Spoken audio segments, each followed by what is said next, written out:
Hi everyone, and welcome back to Dominicana Adulting.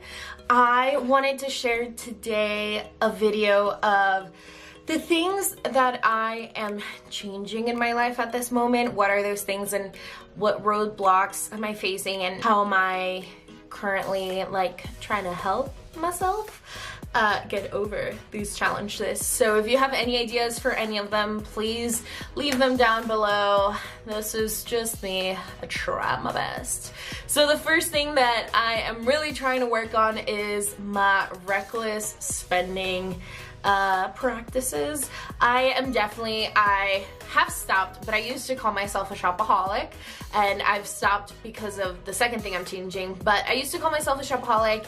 I know I'm an emotional shopper. When I feel a certain way, I feel better when I am able to buy something that I like and that I want for myself. The only thing is that stuff that I want for myself tends to be expensive and not necessarily necessary. I mean, I guess I can find a use for it because I want it, but I could probably, most likely, definitely live without it. So yeah, so things that I'm doing to change that is definitely keeping a tight watch on my budget. I already have a budget. I already know how much money comes in. I already know how much money goes out. I already know where my money should be going and how much of a deficit I am in each month. These are things I know, but being able to keep track of it more diligently keeps me aware of all of these things. And then the second thing that I'm doing is looking around. This is something that I did before the new year. Things like my bed. So I wanted a new bed.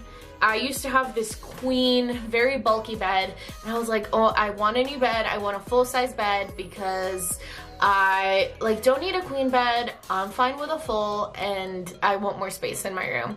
So I talked about it with my friends, and one of my friends was like, oh, I want a full bed.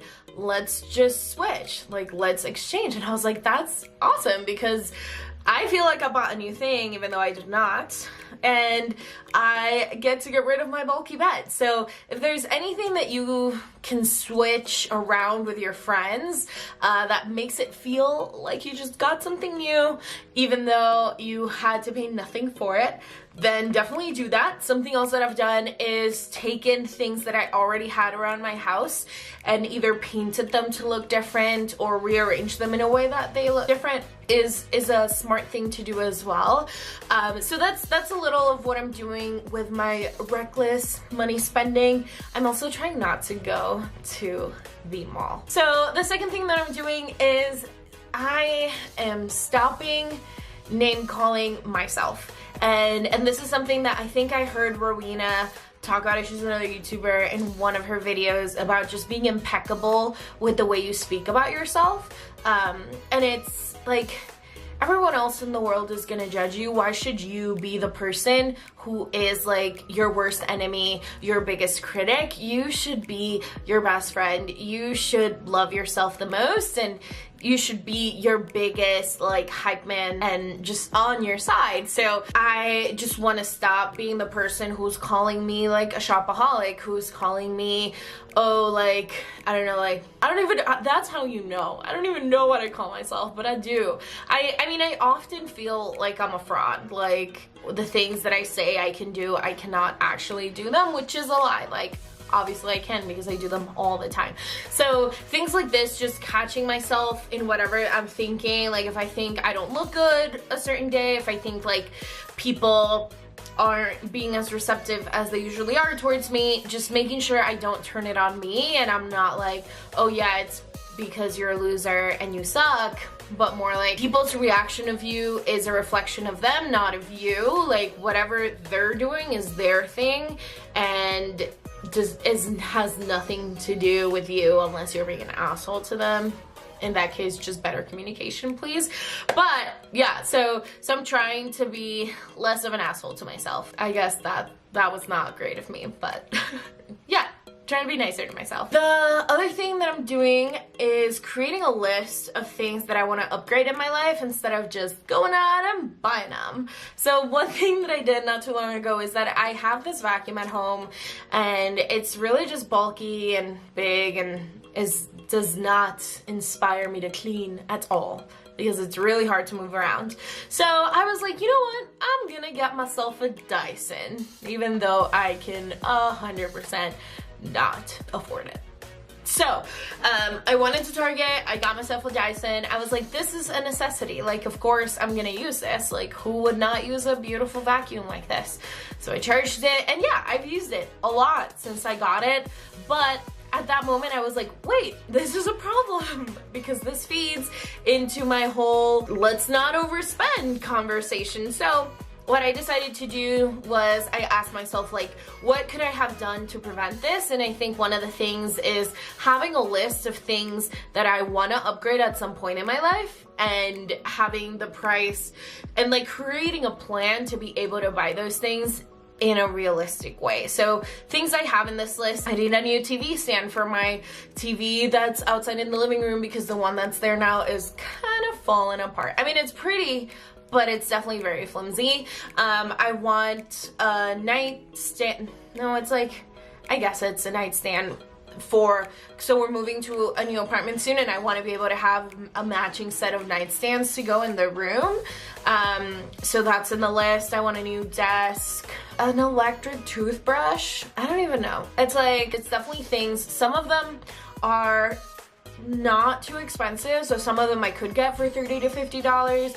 Others are like $1,000 and $1,500. So they're all on the list now, and every time I come up with something like, oh, I wish I had this thing, it goes on the list, so that I'm never surprised, and I'm not like, yeah, I want to buy this $300 vacuum because life.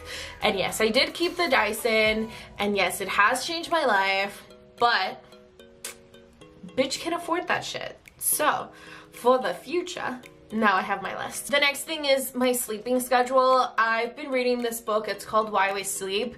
And in this book, it says that if we are not sleeping how we should be sleeping, we're actually gonna die younger, which is kind of sad. It also says, though, that all communities, all cultures should have a siesta in the middle of the day, and I strongly agree with that. I'm like, yep. And it reminds me that growing up in the Dominican Republic, my dad would always come back and have lunch with us and have like a 20 to 30 minute siesta, and that to me was like the best indulgence ever. I'm like, Dad, I want to be the OG so that I can be you when you used to do that. It also kind of feels like if I fell asleep at 2 p.m. I wouldn't want to wake up. So I don't know, it's a question mark. But yeah, so I'm working on my sleeping schedule, trying to get at least 8 hours of sleep every night, trying to figure out what is enough sleep for me, because sometimes even if I'm getting 8 hours of sleep every night, I still feel like crap the next day. So I just need to figure out my life, you know, and also be less stressed, because I haven't been sleeping well, because the stress has not let me fall asleep calmly or wake up in a calm way. So yeah, I'm working on that. And then the last thing that I'm working on is in time management. And with my time management, I want to work a lot around my stress levels. So right now, I have a full-time job. Sometimes I do Lyft and Uber driving. I'm hoping and working to have a more consistent YouTube upload schedule, and I'm also working on this project that I want to do in the Dominican Republic, and I'm in this fellowship, and I'm doing some like media consulting for another nonprofit organization. So it's a lot. There's a lot going on in my schedule, and I just haven't, it's like scary sometimes when I need to schedule everything that I have to do, and there's literally not enough time to do the things that I want to do, and also be a human that relaxes and doesn't overthink every single thing she does. So yeah, I'm working on that one. That one, I would say, is the one I've worked the least on. Like, I definitely have really good time management when it comes to my job. I'm also a master procrastinator. No, I am not. I also tend to leave things to the last minute. So when I have to upload a video, I will stress and I will do it, and it's gonna go up on time, but I just want to figure out how can I plan beforehand so that I can live a more steady pace and low stress life. zen mode. So yeah, those are the things that I'm currently changing in my life. So if you have any tips about any of those areas, please leave them down below. If you like this video, give it a thumbs up. Welcome to the family.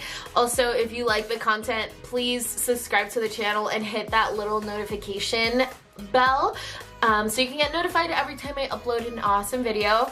And yeah, be unapologetically you and have a wonderful rest of your week. Bye.